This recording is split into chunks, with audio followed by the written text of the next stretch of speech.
I think the best way to learn what simultaneous equations are is just by doing them. Hence this video, which is going to do some examples. Have a go at solving this on your own if you like. There's a little question here. What is x? X plus y is 5 and y is 3. Ah well, if y is 3, then I know that that must be 3.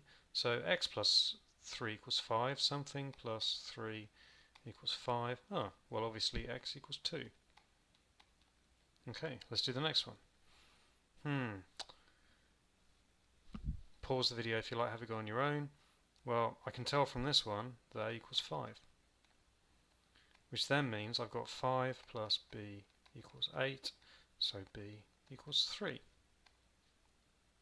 That was a mess. That should say b equals 3. Let's do the next one. 3 things to find out this time, 3 equations. Okay. Well, z equals 2, that's one of them. Which means that y must be equal to 8. There you go, that's another one.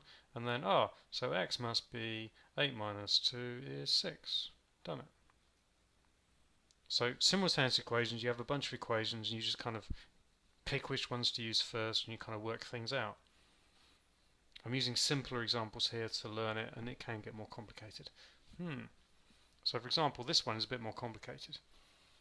I'm going to just solve this just in a puzzle, just by puzzling it out. This isn't really the best way to do it, and it might not get you the marks in the exam because it's guesswork, but I think it's a nice way to learn.